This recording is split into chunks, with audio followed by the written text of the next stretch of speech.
നമസ്കാരം, സിറ്റി ന്യൂസിലേക്ക് സ്വാഗതം. ഏച്ചൂർ ഗാന്ധി സ്മാരക ഗ്രന്ഥശാലയുടെ നേതൃത്വത്തിൽ ഇക്കഴിഞ്ഞ SSLC +2 പരീക്ഷകളിൽ ഉന്നത വിജയം നേടിയവരെ അനുമോദിച്ചു. ദേശീയ അധ്യാപക അവാർഡ് ജേതാവ് രാധാകൃഷ്ണൻ മാണിക്കോത്ത് ഉദ്ഘാടനം ചെയ്തു.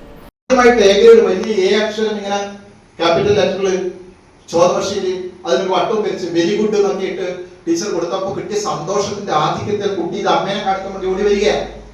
അമ്മ ഇങ്ങനെ ഉമ്മറ ഈ സ്റ്റെപ്പിൽ എടുക്കാൻ നിൽക്കുന്നുണ്ട് കുട്ടിയെ ഇങ്ങനെ സ്വീകരിക്കാൻ വേണ്ടി.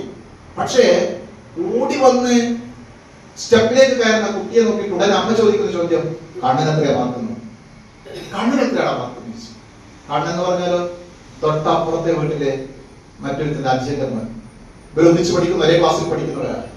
അപ്പോ കുട്ടിയുടെ മുഖം അപ്പം തന്നെ ചോദത്തോടത്തിന് കുഞ്ഞ് നേരെ ബെഡ്റൂമിലേക്ക് പോകുന്നു. കിടക്കയിൽ കമിഴ്ന്നടിച്ച് കരയാൻ തുടങ്ങുന്നു. ഞാൻ എഴുന്നേറ്റും എല്ലാം പോയി ആശ്വസിപ്പിക്കുന്നു.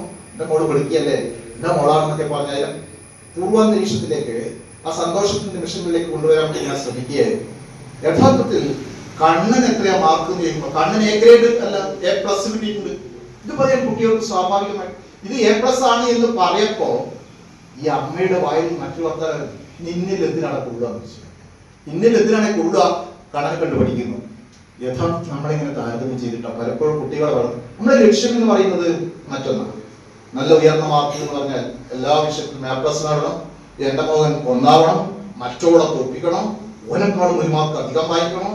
ഇങ്ങനെ മത്സരമാണ് നമ്മൾ പഠിപ്പിക്കുന്നത്. യഥാർത്ഥത്തിൽ മത്സരിക്കാനല്ല പഠിപ്പിക്കേണ്ടത്, സഹകരിക്കാനായിരിക്കണം. ഗ്രന്ഥശാല പ്രസിഡന്റ് K ഗംഗാധരൻ അധ്യക്ഷത വഹിച്ചു. മുണ്ടേരി ഗ്രാമപഞ്ചായത്ത് അംഗം ജിതേഷ് മച്ചാട്ട്, K രാജീവൻ മാസ്റ്റർ, ചന്ദ്രൻ കാണിച്ചേരി, ലക്ഷ്മണൻ തുണ്ടിക്കോത്ത്, K സന്തോഷ് എന്നിവർ സംസാരിച്ചു. News desk, city news. കൂടുതൽ വാർത്തകൾ അറിയുവാൻ സിറ്റി ചാനൽ വാട്സ്ആപ്പ് ഗ്രൂപ്പിൽ ജോയിൻ ചെയ്യുക. അപ്പോൾ YouTube ചാനൽ സന്ദർശിക്കുക. വാർത്തയുടെ അവസാനിക്കുന്നില്ല, മറ്റൊരു വാർത്തയുമായി വീണ്ടും കാണാം. നമസ്കാരം.